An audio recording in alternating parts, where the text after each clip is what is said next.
नमस्कार। मेरा नाम भाऊ तोरसेकर। आप देख रहे हैं प्रतिवाद।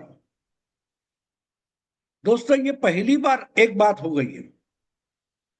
नरेंद्र मोदी देश के प्रधानमंत्री स्वातंत्र्य दिन पर, आजादी के दिन पर 12वीं बार लाल किले के सामने खड़े हो गए और उन्होंने इंदिरा जी का जो रिकॉर्ड तोड़ना था वगैरह वगैरह, मैं उसमें इंटरेस्ट नहीं लेता। लेकिन अलग बात ये थी कि लाल किले पर खड़ा होकर इन्होंने आरएसएस का नाम लिया और आरएसएस का गौरवगान करते करते भाषण में आरएसएस का नाम लेते हुए हम भी आरएसएस से जुड़े हैं, ये बताने की हिम्मत की।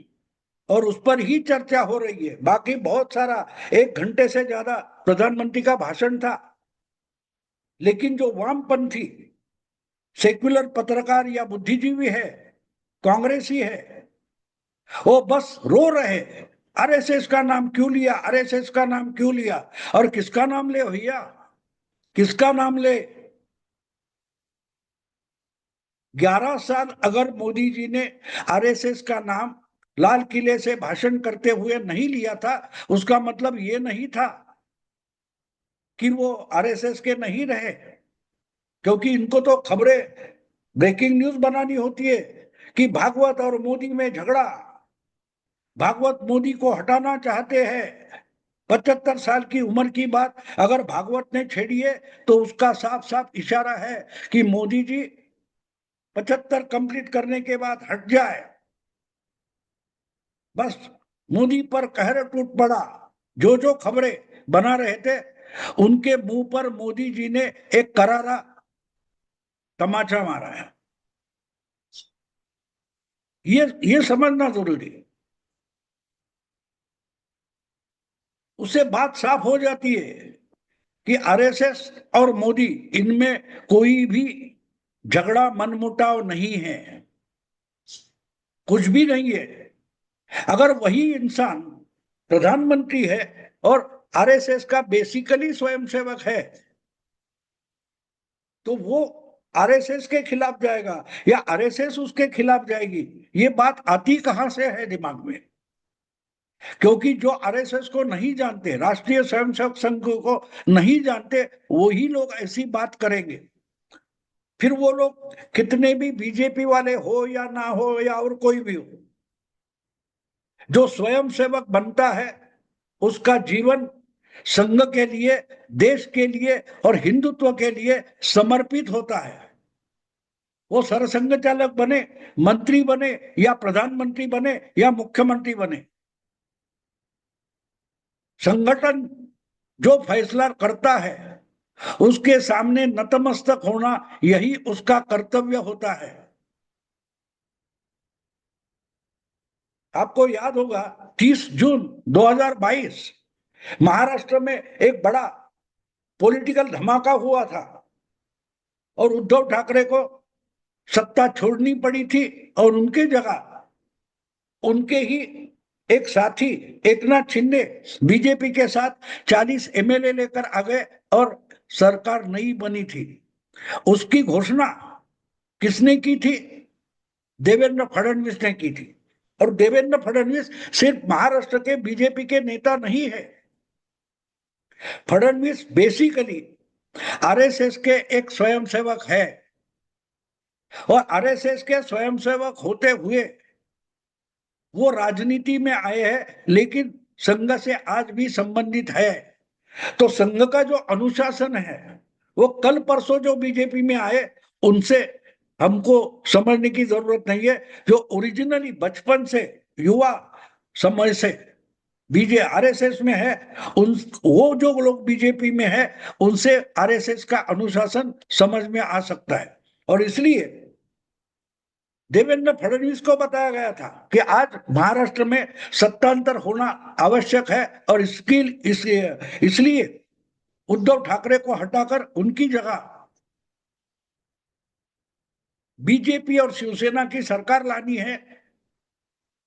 तो दिखाना भी जरूरी है कि ये युति अच्छी है और उद्धव ठाकरे झूठे हैं। तो संख्या कम होगी, लेकिन एकनाथ ही मुख्यमंत्री बनेगा। उनसे 3 गुना ज्यादा एमएलए बीजेपी के पास रहेंगे, लेकिन मुख्यमंत्री एकनाथ शिंदे बनेंगे। और इसकी घोषणा बीजेपी के हाईकमांड ने नहीं की थी, प्रेस कॉन्फ्रेंस लेकर वो घोषणा देवेंद्र फडणवीस ने की थी। उसका कारण साफ है, अनुशासन। और देवेंद्र फडणवीस ने उसी प्रेस कॉन्फ्रेंस में डिक्लेयर किया था कि मैं सरकार में नहीं रहूंगा, मैं सरकार से बाहर रहूंगा, और सरकार अच्छी चले और पार्टी भी अच्छी चले, इस पर मेरा ध्यान होगा। लेकिन 1 घंटे में पार्टी का आदेश आ गया, संगठन का आदेश आ गया, तुम सरकार के बाहर नहीं रहोगे, उससे सरकार इम्बैलेंस हो जाती है, तो तुम उप मुख्यमंत्री बनकर सरकार में शामिल हो जाओ। जो इंसान 5 साल के लिए मुख्यमंत्री था, उसका ही एक मंत्री मुख्यमंत्री बनने वाला था, और संख्या बल अपने साथ होकर भी देवेंद्र फडणवीस चुपचाप उप मुख्यमंत्री हुए, 2.5 साल के लिए उप मुख्यमंत्री रहे। उन्होंने, अजीब था लेकिन इंसल्ट नहीं माना, क्योंकि संगठन का अनुशासन इंपॉर्टेंट होता है। यही राष्ट्र सर्वोपरि, संगठन सर्वोपरि, हिंदुत्व सर्वोपरि, इसका मतलब क्या होता है? मेरा कोई अहंकार नहीं होगा, मैं एक सिस्टम का, एक संगठन का हिस्सा हूं। उसके बाद आपको याद होगा, पिछले साल जब लोकसभा चुनाव हो गए और महाराष्ट्र में बीजेपी की बुरी हार हो गई, संख्या बल कम हो गया, तब भी लीडर के नेता होने के कारण जिम्मेदारी उठाते हुए देवेंद्र फडणवीस ने बोला था, मैं सरकार छोड़ देता हूं और पार्टी के संगठन पर ध्यान देता हूं। लेकिन पार्टी ने उनको आदेश दिया कि नो, नथिंग डूइंग, आपको सरकार में रहना है और अगला चुनाव जीत के दिखाना है। तो निर्णय संगठन करता है, व्यक्ति नहीं करती। मोदी ने नहीं तय किया था कि मुझे प्रधानमंत्री बनना है। यही तो फर्क होता है कांग्रेस और बीजेपी या संघ में। शरद पवार को प्रधानमंत्री बनना था, वो कांग्रेस छोड़कर हट गए। उनको मुख्यमंत्री बनना था, वो कांग्रेस को लात मारकर बाहर निकल गए और मुख्यमंत्री बन गए, प्रधानमंत्री बनने से रहे। लेकिन लगातार उनको प्रधानमंत्री बनना है, इसलिए वो पार्टी का अनुशासन बार बार तोड़ते रहे। बीजेपी के जो संघ वाले कार्यकर्ता है, उनमें ये अनुशासन दिखाई देगा कि बाजू हटना है तो हटना है, उसमें चर्चा नहीं होगी संगठन के लिए। तो अगर प्रधानमंत्री बनते हैं तो प्रधानमंत्री की कोई जिम्मेदारी है, इसलिए मोदी आरएसएस से नाता नहीं तोड़ेंगे। बहुत सारे जो आज पत्रकार बने घूमते हैं, बड़े बड़े पॉलिटिकल पंडित बन के घूमते हैं, उनको मालूम नहीं है 77-78 में जनता पार्टी क्यों टूटी थी।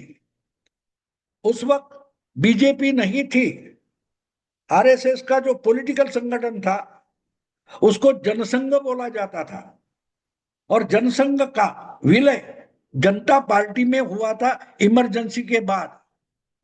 लेकिन आगे चलकर राजनारायण वगैरह जैसे, मधुलिमय जैसे जो सोशलिस्ट लीडर थे, उन्होंने जनता पार्टी में कोई आरएसएस का संगठन मानने वाला नहीं होना चाहिए, यह आग्रह शुरू किया।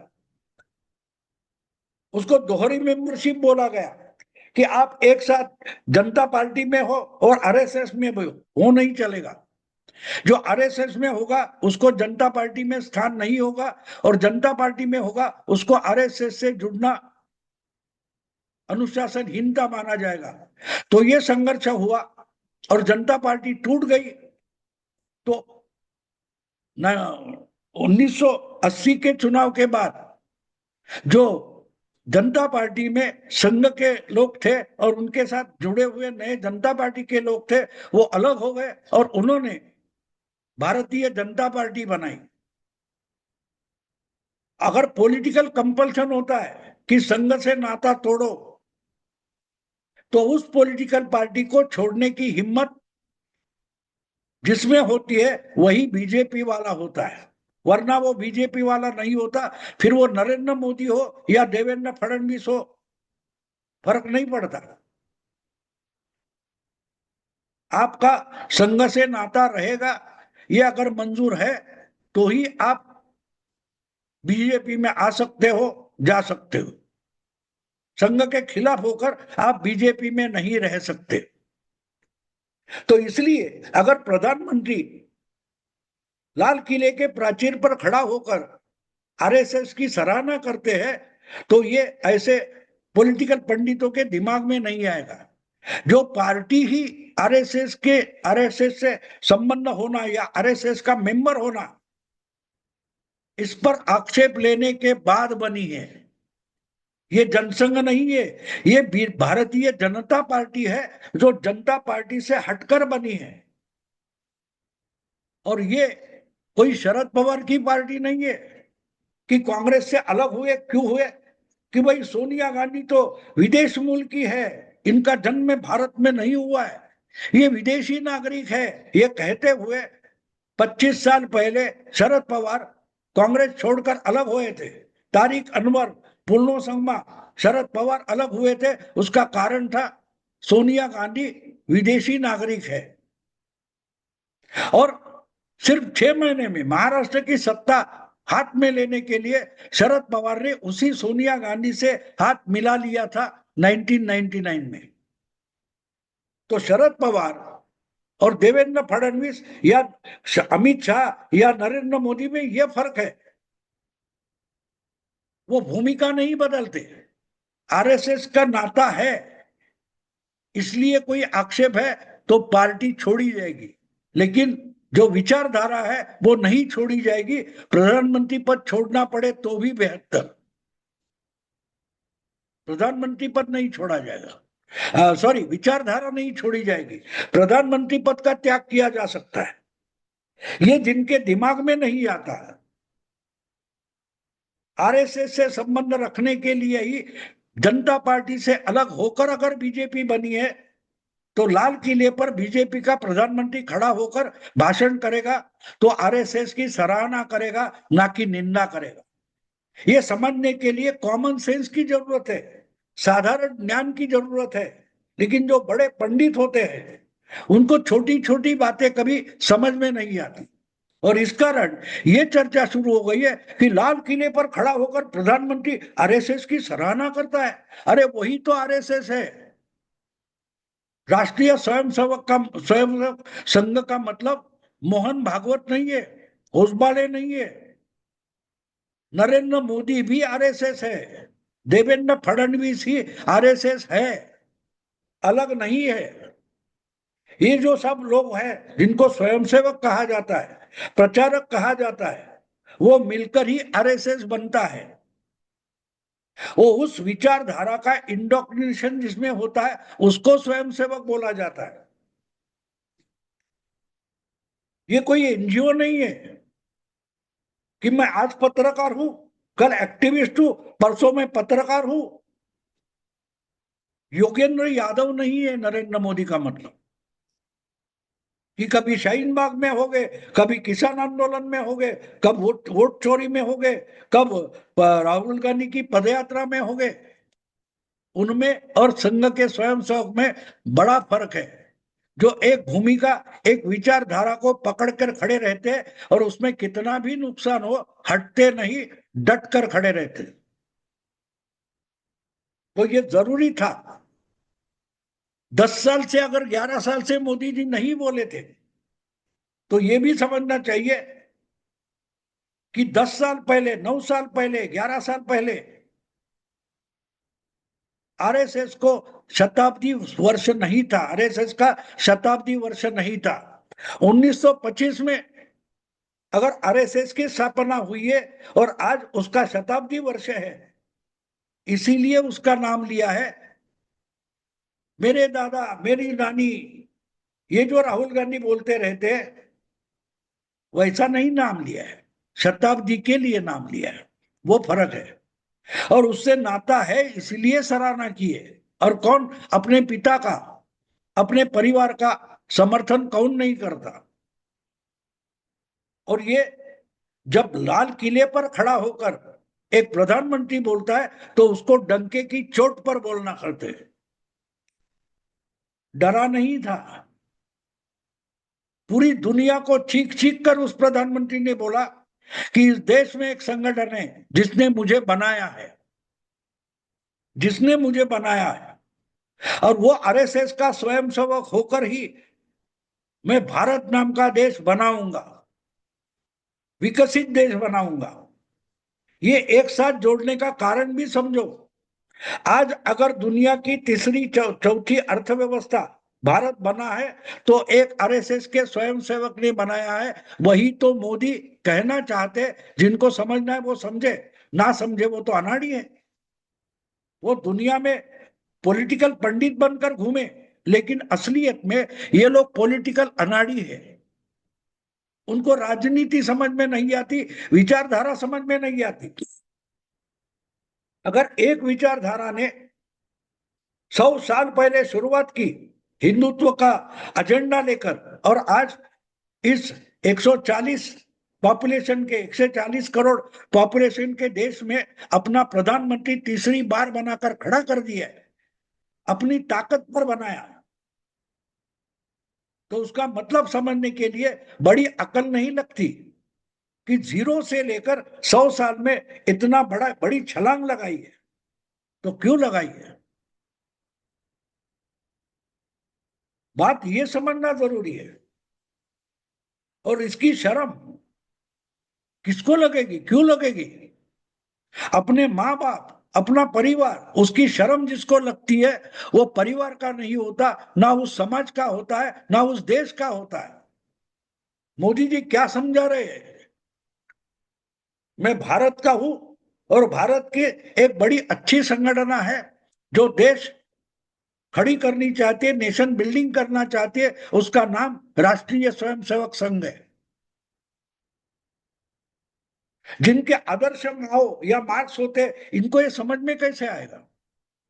जो अपनी मिट्टी का ही नहीं है, हाइब्रिड भी नहीं है, उसको ये समझ में कैसे आएगा? वामपंथियों को ये समझ में कैसे आएगा? तो जारी रखे वो रोना। वो रोए इसीलिए तो मोदी बोले हैं, और मोदी इनको रुलाए इसके लिए ही भारत की बड़ी संख्या में हिंदुओं ने बीजेपी को चुना है और बीजेपी का प्रधानमंत्री बना है। तो डंके की चोट पर लाल किले से बोलेगा कि हाँ, आरएसएस इस देश को बनाना चाहती है और उसमें मैं एक सिपाही हूं। यही बात मोदी जी ने कही है। समझने वाले समझे, न तो रहे अनाड़ी। दोस्तों, मैं यही रुकता हूं। अगर वीडियो पसंद आए तो लाइक कीजिए, शेयर कीजिए और प्रतिवाद को सब्सक्राइब कीजिए। नमस्कार।